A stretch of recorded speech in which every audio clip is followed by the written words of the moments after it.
क्या एक आईएएस अधिकारी को एक आईपीएस अरेस्ट कर सकता है, गिरफ्तार कर सकता है? कानून से ऊपर कुछ भी नहीं है और भारत के संविधान में बिल्कुल क्लियर लिखा हुआ है, इक्वालिटी बिफोर लॉ। सीबीआई ने कई मामले दर्ज किए हैं आईएएस अधिकारियों के खिलाफ। ED, NIA, DRI, custom, state police, CID, vigilance, हर तरह की ये जो भी एजेंसीज के मैंने नाम लिए, और आईपीएस ही नहीं बल्कि एक एसएचओ, स्टेशन हाउस अफसर ही उसे अरेस्ट कर सकता है। जय हिंद दोस्तों, आज एक बहुत इंपॉर्टेंट टॉपिक है, वो ये है कि क्या एक आईएएस अधिकारी को एक आईपीएस अरेस्ट कर सकता है, गिरफ्तार कर सकता है? बहुत इंपॉर्टेंट टॉपिक है। एक मित्र ने सवाल पूछा था तो मैंने सोचा सवाल के बजाय इसको एक पूरी इलेबोरेटिव वीडियो बनाई जाए। इस सवाल का सीधा जवाब एक शब्द में अगर दिया जाए, सवाल का जवाब है हाँ, एक पुलिस अधिकारी एक आईएएस अधिकारी को अरेस्ट कर सकता है। कानून से ऊपर कुछ भी नहीं है और भारत के संविधान में बिल्कुल क्लियर लिखा हुआ है, इक्वालिटी बिफोर लॉ। कानून के सामने सब समान है, चाहे वो राजा है, प्रजा है, कोई भी है, कोई अधिकारी है, कोई गरीब है, बिल्कुल मार्जिनल क्लास का कोई व्यक्ति है, सब व्यक्ति बराबर है। इसलिए ऐसे मामले में बिल्कुल सीधा एक जवाब यह है कि उसको अरेस्ट किया जा सकता है। अब इसमें कुछ इम्प्लीकेशंस हैं, कुछ साथ में शर्तें हैं, कंडीशंस हैं कि कैसे ये कार्रवाई की जाती है।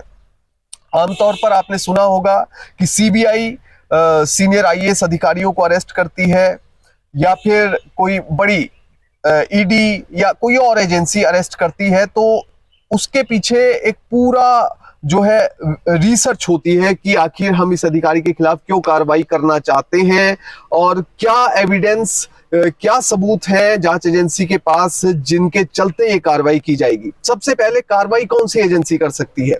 देखिए, सीबीआई ने कई मामले दर्ज किए हैं आईएएस अधिकारियों के खिलाफ। ED, NIA, DRI, custom, state police, CID, vigilance, हर तरह की ये जो भी एजेंसीज के मैंने नाम लिए और कई के नहीं भी ले सका, ये सभी मामला दर्ज कर सकती हैं और गिरफ्तार भी कर सकती हैं। अब ये जितनी भी एजेंसीज हैं, इनका काम अलग अलग है। सीबीआई में भी कई तरह की यूनिट्स हैं, जैसे स्पेशल क्राइम ब्रांच, वो आमतौर पर मर्डर केसेस जैसे जो क्रिमिनल नेचर के जो केस होते हैं वो सारे इस ब्रांच में होते हैं। मगर जो केसेस सरकारी अधिकारियों से जुड़े होते हैं वो ज्यादातर होते हैं एंटी करप्शन ब्रांच में, एसीबी जिसे बोलते हैं। वो सीबीआई में अलग विंग है। एक इकोनॉमिक ऑफेंस विंग है, ईओडब्ल्यू उसे बोलते हैं, उसमें भी इस तरह के मामले आते हैं। और भी कई विंग है जिनमें जो है स्पेशल टास्क फोर्स है, एसटीएफ, जिसमें कि इस तरह के मामले दिए जाते हैं जो काफी हाई प्रोफाइल होते हैं। हालांकि वो करप्शन से जुड़े बड़े सीनियर अधिकारियों के, सीनियर पॉलिटिशियंस के मामले होते हैं, वो एसटीएफ में भी जाते हैं। तो ये कुछ रहा सीबीआई की फंक्शनिंग।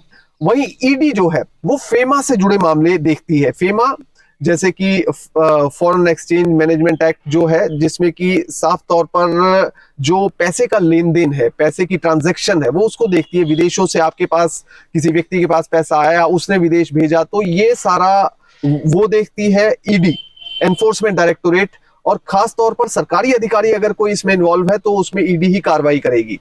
एनआईए मामला देखेगी टेररिज्म से जुड़ा हुआ। अगर कोई व्यक्ति कोई फॉरेन की कोई ऑर्गेनाइजेशन है, उसके लिए जासूसी कर रहा है, या फिर कोई आतंकवाद से जुड़ा हुआ है, किसी तरह से आतंकवादियों की मदद कर रहा है, कोई भी अधिकारी हो, आईएएस ही हो, तो उसके खिलाफ कार्रवाई कर सकती है। कस्टम कार्रवाई कर सकती है अगर कोई व्यक्ति कुछ गलत सामान, ऑब्जेक्शनेबल चीज जिसके खिलाफ मामला दर्ज किया जा सके या वो अवैध हो, गैर कानूनी हो, तो उसके वो चाहे आईएएस अधिकारी हो, वो मामला दर्ज कर सकती है। इस तरह से विजिलेंस आय से अधिक संपत्ति के मामले में कार्रवाई कर सकती है। मगर आपने कम सुना होगा, ऐसी बात नहीं है, कार्रवाई बहुत अधिकारियों के खिलाफ हुई है।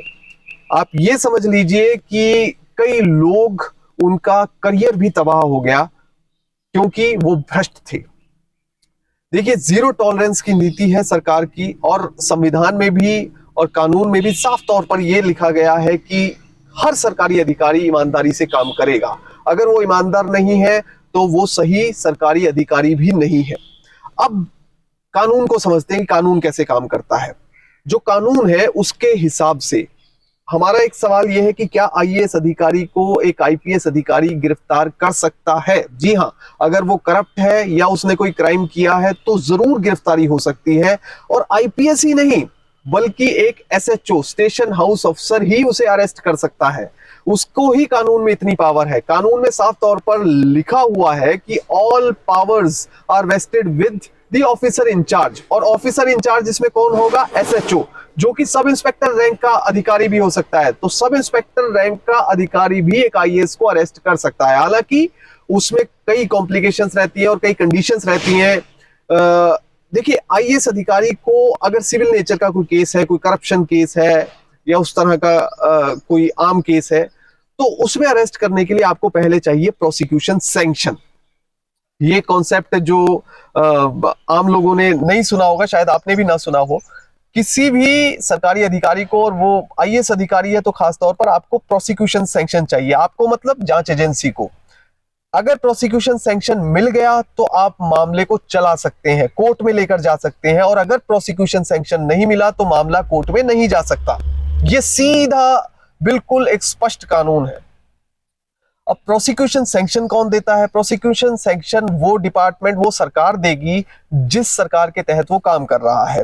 यदि वो आईएएस अधिकारी स्टेट गवर्नमेंट के अधीन काम कर रहा है तो स्टेट गवर्नमेंट वो प्रोसिक्यूशन सैंक्शन देगी।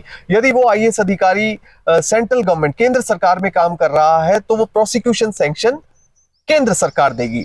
अब प्रोसिक्यूशन सैंक्शन के बारे में अगर आप लोगों में से कुछ लोगों ने सुना भी हो तो उसके बारे में ज्यादा जो है क्लैरिटी आपको गूगल पर भी नहीं मिलेगी। दरअसल ये थोड़ा सा कॉम्प्लेक्स है एक आम आदमी के लिए समझना।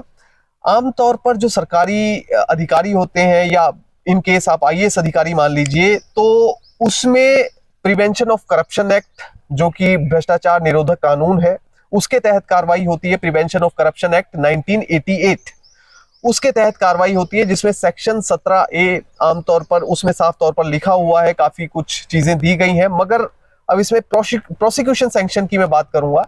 मगर जो सीबीआई केस रजिस्टर करती है, सीबीआई को पावर्स जो दी गई है वो DSPE, Delhi special police establishment act के तहत दी गई हैं।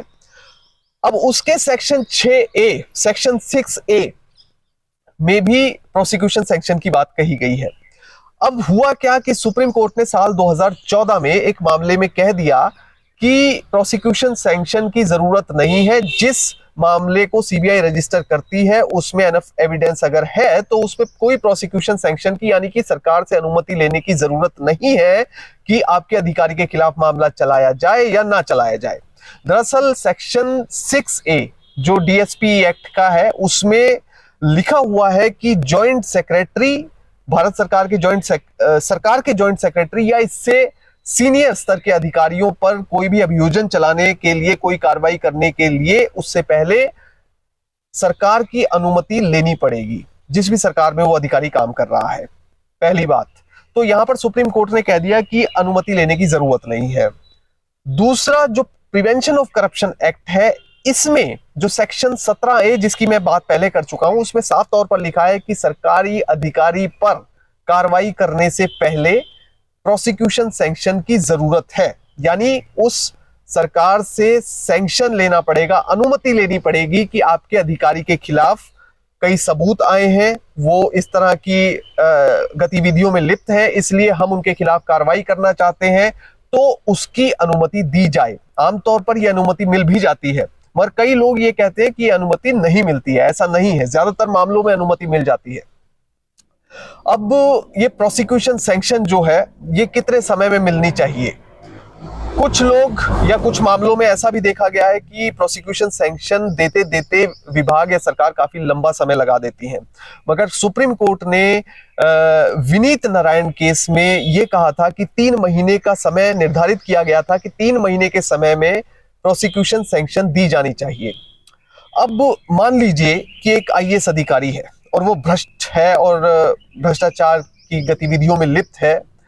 जांच एजेंसी को पता चलता है कि वो भ्रष्टाचार कर रहा है, जांच एजेंसी सबूत जुटाती है, उसके बाद या सपोज कीजिए वो रिश्वत लेने वाला है, तो उसने एक जगह पर रिश्वत लेनी है, जांच एजेंसी को पता चल जाता है और जांच एजेंसी के अधिकारी एक पूरा ट्रैप प्लान करते हैं कि किस तरह से इस अधिकारी को, आईएएस अधिकारी को पकड़ा जाए।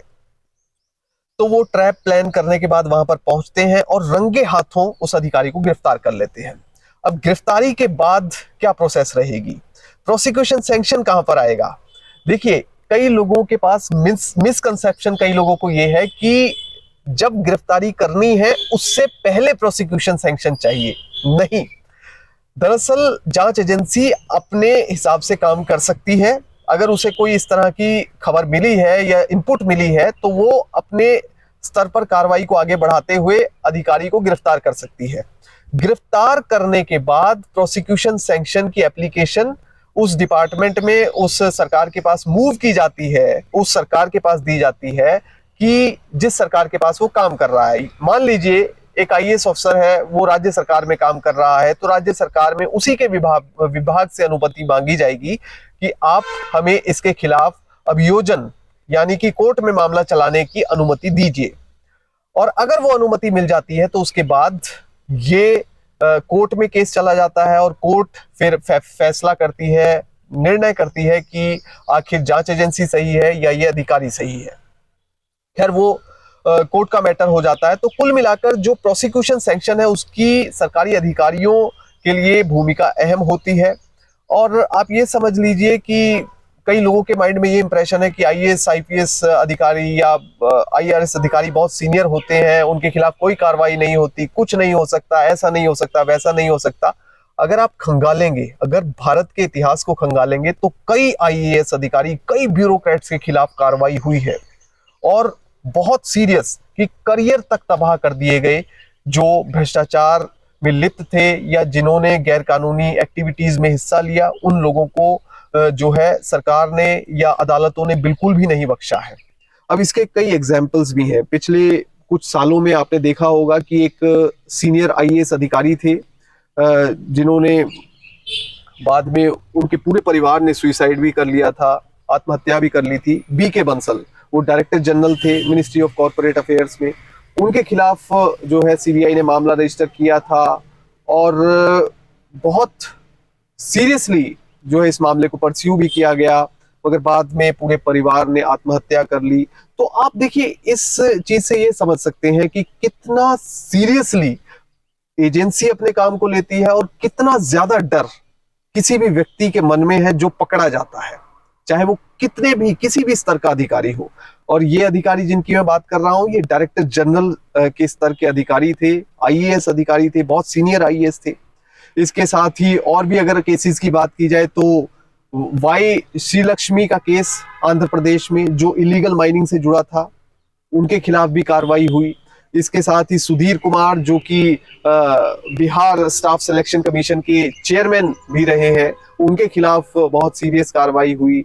एसएम राजू जो कि खुद एक सीनियर आईएएस अफसर थे, उनके खिलाफ कार्रवाई हुई। तो कार्रवाई होने में, कार्रवाई करने में कोई भी एजेंसी पीछे नहीं हटती है। जो खासतौर पर भ्रष्टाचार को रोकने में लगी है, डिस्प्रपोर्शनेट एसेट्स के जो केस हैं वो भी भ्रष्टाचार निरोधक कानून के तहत ही आते हैं। तो ऐसे में भ्रष्टाचार को रोकने के लिए सरकार और इस तरह की जांच एजेंसी प्रायोरिटी पे काम करती है।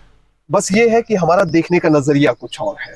बाकी ऐसे कॉन्सेप्ट मैं और भी भविष्य में क्लियर करता रहूंगा। जय हिंद।